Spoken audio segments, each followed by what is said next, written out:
Hello, everybody. Welcome to the Kerrville Weekly News Roundup, where us, the Texas Hill Country Podcast Network founders here, Andrew, Tom, and Gil, are going to run over our top picks for our news stories for this past week. So, as always, with honors, Tom, why don't you do us a favor and start us off? Great to have the Gil back with the full dream team. And I've got three stories for us. The first one is that the Community Foundation of the Texas Hill Country has announced their 2024 summit. It's going to be held in Bernie in September this year.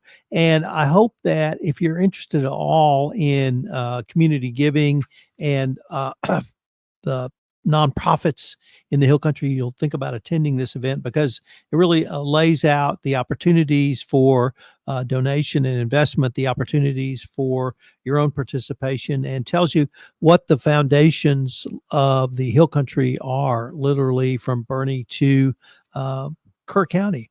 Our next story comes to us from Kerr County, and I really can't think of a more topical story for this group. Given that we all have such strong compliance backgrounds, that if you're going to build anything on the floodplain, get a permit, at least ask. And we've got this story of someone who's built a huge tree house on a cypress tree on his property in the floodplain. Well, guess what? If you build in the floodplain, you have to have a permit. And there's a reason for that. And you may be 10 feet above the water line, and you may think, well, I'm not touching the ground, so I'm not going to impact groundwater or the floodplain or anything else. That's not the point. The point is that by getting a permit, you announce to the county what your intention to do. The county has the opportunity to review that, assess it, and then work with you. And let me emphasize that, work with you to help you get your permit. We have this homeowner who's built this fabulous tree house, yet they're facing a cease and desist order.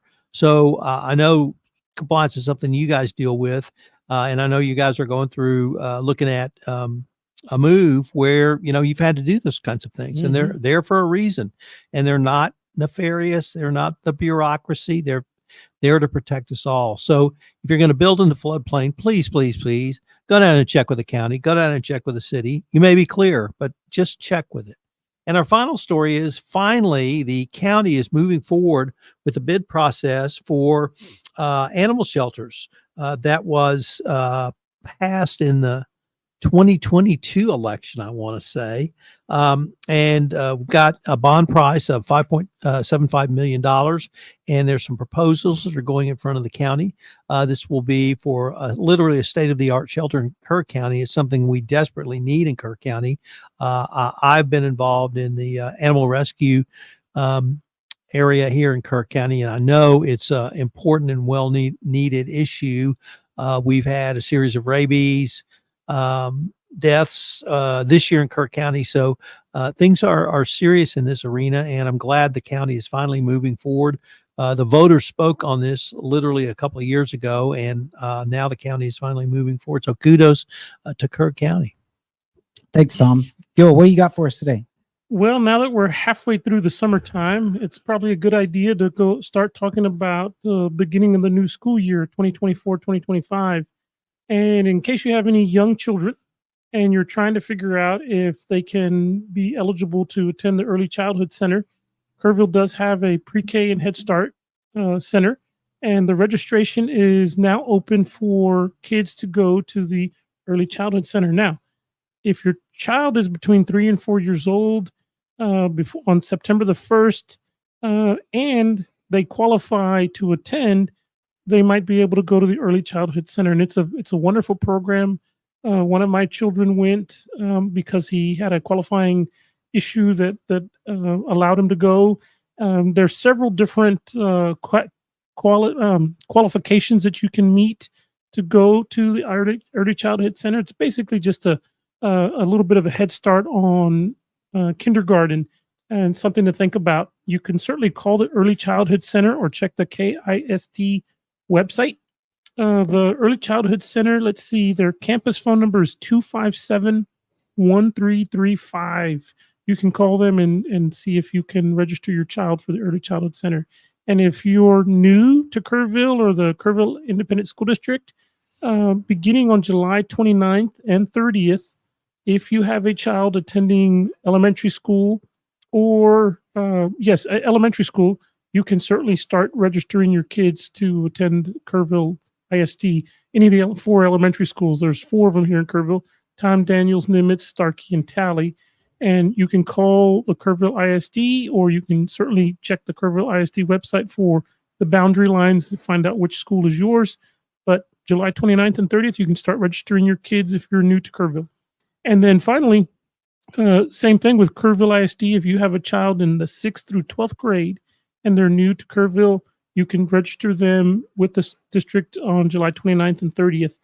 And if your student has already been in the Kerrville ISD, online student verification is going to begin on, July 24th. So that's only for people that are already in the Kerrville ISD. You're just going to let the school district know that your child is going to return to the Kerrville school districts. And that's on July 24th. It's online using Skyward.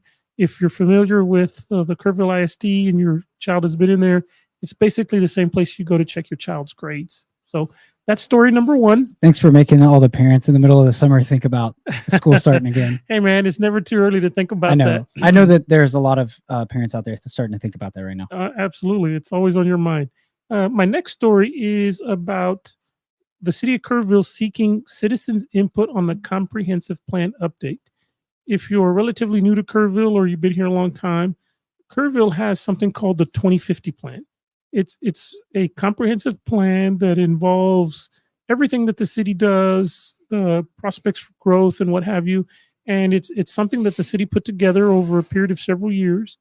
The plan is a few years old now, so what they're looking to do right now is update the plan. They're looking at recommendations related to the vision and goals and principles of the plan, land use, utility infrastructure, transportation, economics, housing, downtown, Nimitz Lake, all that good stuff. They're looking for citizens' input on updates that the citizens would like to see on the comprehensive plan. I would suggest that you go to the City of Kerrville, Texas website and take a survey. The survey is, you can find it at kerrville2050.com. That's the survey. And certainly they're going to have, I'm sure, public meetings and citizens' input. And for all the people that are in Kerrville and want to see something different, this is a way for you to participate, put your 2 cents worth in, and maybe at some point down the road participate in maybe a citizens committee where you can put your 2 cents in on updating the Kerrville Comprehensive 2050 plan. Well, speaking of public feedback, one of the stories that I wanted to mention was related to KPUB. Now, this, I think, came out several weeks ago, but we haven't mentioned it on the show yet. So we think it's a big deal for this area. So I want to make sure we mention this. And Gilbert actually dug up the story. So thank you for giving me the opportunity to talk about it. But it's related to KPUB's intention to start generating their own electricity. Without getting into the weeds about how the electricity provider industry works, just know that it is going to be a really big step and a quite a project that KPUB is going to have to undertake to try to move in that direction to start generating their own electricity here for our general area. There is a public survey that you can take on their website under, I think it's titled KPUB Power Supply Portfolio Survey. So you're welcome if you want to know more about this and how this is going to impact this area, how it's going to impact you as an electricity consumer. Go to their website. There's plenty of information there. You can kind of dig through some of the details and even take their survey so that they can receive some of the public feedback about seeking what they're looking for as far as the path forward.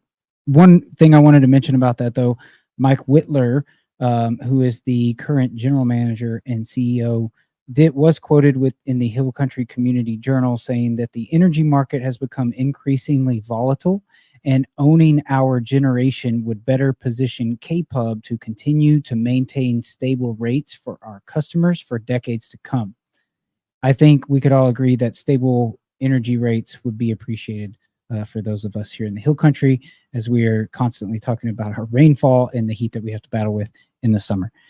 Last but definitely not least, I wanted to mention for my second story, the passing of Texas legend Kinky Friedman on June 27th. His memorial was just this past week at an old renovated downtown theater here in Kerrville, Texas, and Gilbert and I had the chance to attend. It was wonderful to see so many people coming out to support him from all walks of life.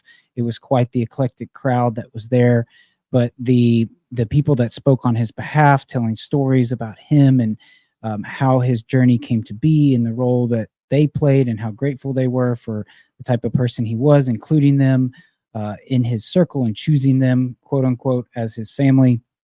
It was just a very touching, powerful memorial. And I think that we're so blessed to have had such a Texas legend live and thrive in our presence here in the Texas Hill Country. We even got to hear some of his songs from his upcoming record that's going to be released in November as basically his final work as an artist. So that's it for my two stories. Back to you guys. Either one of you thoughts on weekend, what you're going to do? I mean, I know all of us are doing rain dances. We had, speaking of weather, we missed 2 good days this week. So I don't know if I'm the only one doing the rain dance, but y'all need to help a brother out. Well, as you all know, I have an English wife, and I will give you one guess who is playing in the UEFA Cup final on Sunday. So we will be otherwise occupied wearing England's colors for that event. And that's red and white? I believe it is. Okay. All right. Excellent. What, are you painting your face also? Or is Michelle painting her face? No, but we may break out the English flag. Okay. Gilbert, you got anything fun planned this weekend? Speaking of Michelle and being English, I saw a couple of memes about July 4th. They were pretty funny. And of course, they were directed towards England. One of them was George Washington on a horse, and he was extending a one-finger salute to the English, saying, good luck, England, at work tomorrow. Yeah. On July 4th. It was pretty funny. Have fun at work tomorrow. Yeah, have fun at work tomorrow. Because of course, when we declared independence, it wasn't from any place else but England. And I saw some other memes that talked about, they asked people on the street, who did we declare independence from? And so many people got it wrong. It was actually kind of embarrassing. Yeah. I saw some good ones. You never pass up a good English, British Tea Party tax meme either around July 4th. That's sure. You know. Well, I wish I could say that I'm celebrating this weekend, but no, I'll be doing some yard work, and that's okay. I enjoy yard work. It helps me relax. Yeah, same. And I think we're taking it easy, trying to catch up on some rest this weekend. But we do have an event for a 1-year anniversary for a business that you and I are going to in Fredericksburg. Yes, we're going over there today. Mm-hmm. And then we're going to get some good family time in this weekend. We got to put a plug in for Kerr Quality Tile and Stone. Yeah, in Fredericksburg. And in the interest of full disclosure, those are my in-laws. Yes. Wonderful people. Letty and Sal Vasquez. They wonderful people. If you ever need tile or stone. Tile and stone. And they have such an amazing showroom. They have great suppliers, and they have a wide breadth, a little bit, to me at least, it seems like they have a wider breadth of options as far as tile stone. Sounds like they need a podcast.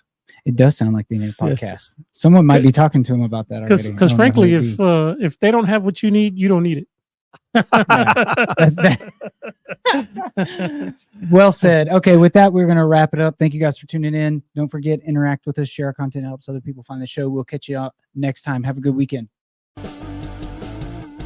This is Tom Fox. I hope you enjoyed this edition of the Kerrville Weekly News Roundup. This podcast is a production of the Texas Hill Country Podcast Network. If you've enjoyed this podcast, I hope you will subscribe, rate and review this podcast wherever great podcasts are listened to. I hope you'll join Gilbert, Andrew, and myself next week, where we take a look at some of the top stories from Kerrville and the surrounding Hill Country area. Thanks so much for listening.